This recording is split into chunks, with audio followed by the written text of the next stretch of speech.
welcome to your horoscope for the month of June. So I noticed a few dislikes on the Pisces horoscope video last month, and I think it's because I filmed you guys last. So I am filming the Pisces horoscope first this time around, so that way you get my full energy. You know, I try to give all my energy to all the videos, but maybe because it was last, I didn't quite, it didn't quite get the most energy out of the most. So I'm doing the Pisces video first. It's not going to be posted first because it's just not, but I'm filming it first. So before I jump into this, I just want to remind you that these horoscopes are obviously just based off of your sun sign, and I do offer personal forecast readings on my website, astrologygrace.com, and I also offer love readings, compatibility readings, birth chart, natal chart readings, all sorts of different readings. Some shorter or some more in depth. So just kind of whatever you're looking for, I offer them on my website. So make sure to check that out. Okay, so for the month of June, for you guys, you're going to have your sun in the 4th house, and then on the 21st it'll move into your 5th. And then we're going to look at your Mercury, which is going to start in your 4th house, move to your 5th house on the 13th, and then it will end the month on the 29th in your 6th house. We have Venus, which is going to be starting in your 5th house and moving into your 6th house on the 14th.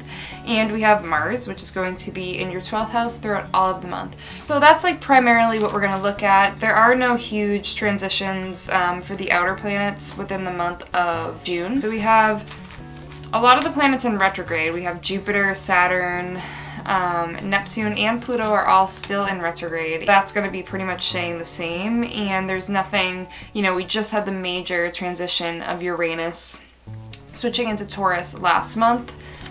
So right now we don't have any major transitions such as that. So we do have a couple stelliums, throughout June. There's going to be a little push and pull between wanting freedom and also wanting to be responsible.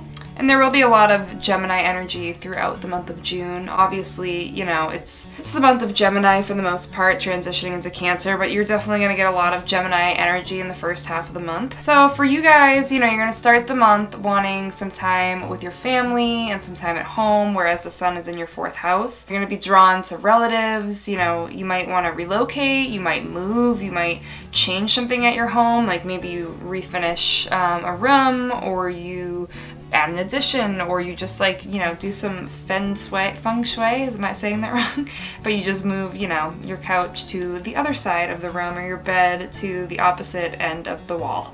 Stuff along those lines. But it's just like a real time to nest where the sun is, spotlighting your home and your family. And that's going to be like your primary focus in the first few weeks of June. Your family, your property, your roots, maybe there'll be like a family reunion or a lot of time spent with family.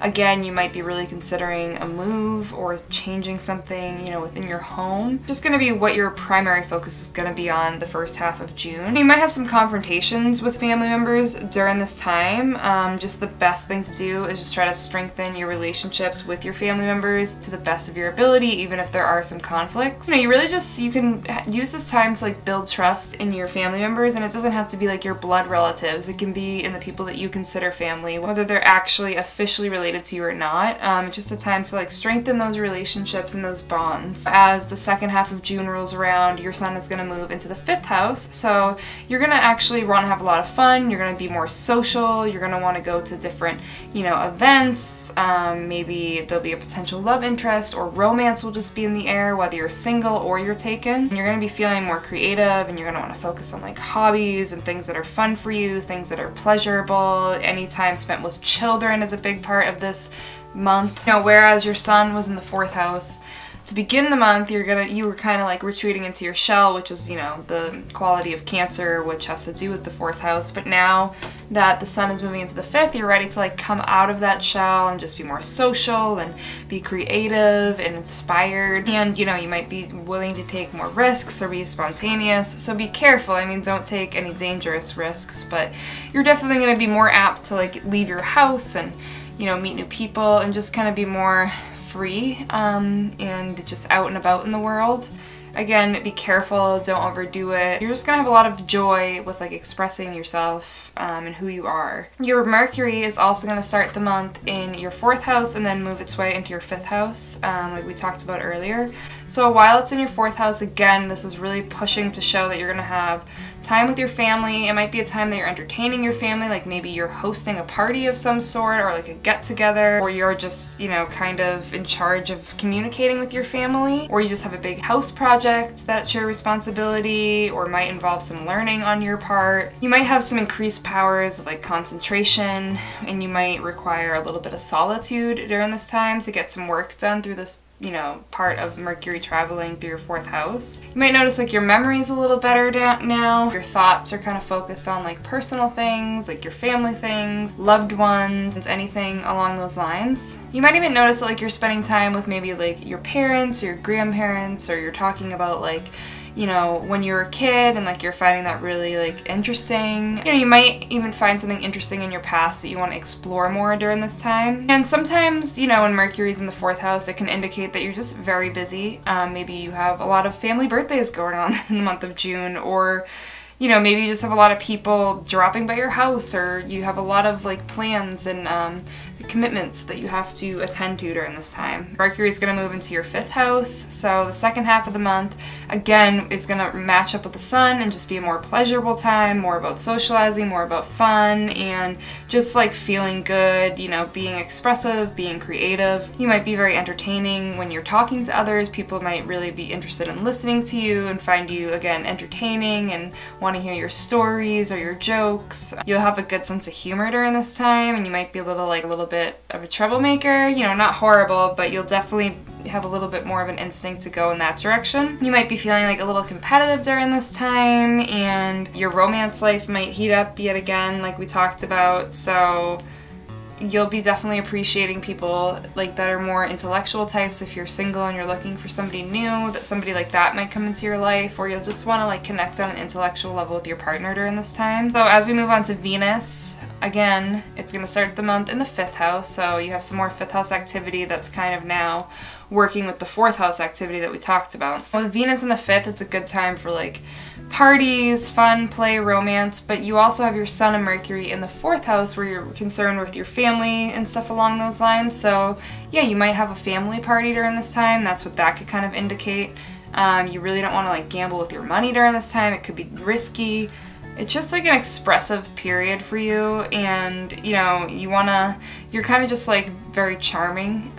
Yes, you might be spending more time at home, or you might have moved recently, or you might be spending time with like your parents or siblings or relatives, but you're just more charming in general, and you're a little more playful and laid back during this time. You might have some drama in your love life due to this placement, or this transit, excuse me. And you're just like very attractive to others. Even if you're not ready to go out and socialize yet, you are just coming across as very attractive to other people. Venus moves into your 6th house around the second half of the month. You're gonna be more into working, and you're gonna find working satisfying, and it might just be because of the people that you work with or the people that you're spending your time with. Now, I know I talk about like working a lot, but when I say working, that could mean a number of things. It doesn't have to mean like a traditional 9-to-5 job. It could mean going to school. It could mean having a traditional 9-to-5 job. It could mean working from home, being, you know, a parent. It could mean being a grandparent. It could mean having a hobby or being involved in like an organization of some sort, or anything that you are doing, like anything that you spend time, you know, putting effort into in your life could have to be involved with work, if that makes sense. So anything that you put a little work into, it doesn't have to be a traditional job. During this time, you're just going to find more satisfaction out of whatever it is that you are working for. Now, just be careful, like to watch out for romance with like a coworker or somebody you go to school with, somebody you're involved in a group with, you know, at any age that you are. And you might have like a little bit of a romance going on, and it could just be very fleeting and not last if you're single, or it could kind of like disrupt your life, you know, if you're not single, so just be careful. It'd just be good for you to like establish a really happy, harmonious like work environment for yourself, and you might have like your social life revolving around your work life as well. You might also feel a little bit lazy during this time, so just because it's satisfying doesn't mean you're, you know, super motivated per se. You're just going to be in kind of good spirits around this time, but you might not really want to like put in all the effort You'll be happy, but you're not like wanting to be super productive during this time. Mars for you is going to be in your 12th house this month, so you might feel like things you're doing you're not getting enough recognition for, but just keep trying and eventually it's going to pay off. You know, perhaps not this month, but over the next few months it will.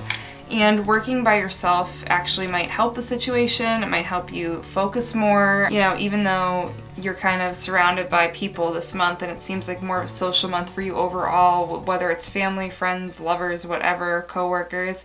You know, if you could set aside a little time to work on whatever your goals are by yourself, it could be very beneficial. You might feel a little discouraged, you know, in the first half of June where the sun is squaring Neptune between the 1st and 13th of June, because you might just feel like things aren't really going your way or you're just kind of drained. So it's good to like just take a break during this time, and the rest of your month kind of shows it's just a good month to just kind of like take a break and relax. And I don't mean like, you know, just like throw away all your responsibilities, but just, you know, don't be so hard on yourself. Don't feel so much pressure to get certain things done. Just kind of try to relax and take a little bit of a load off, so to speak, if you can. Maybe just lay low a little bit and don't exert so much energy into things that might be bringing you down, because you just might feel a little bit more tired or just like disappointed in general. So it's a good time to just like take a step back and relax, and maybe maybe help somebody else, you know, if you have the time to do that, because it could really like brighten your mood and your spirit. So if you have that opportunity, it might be really helpful for you. So that is your horoscope for the month of June, Pisces. I hope you enjoyed this. If you did, don't forget to give this video a thumbs up and subscribe to my channel if you haven't already.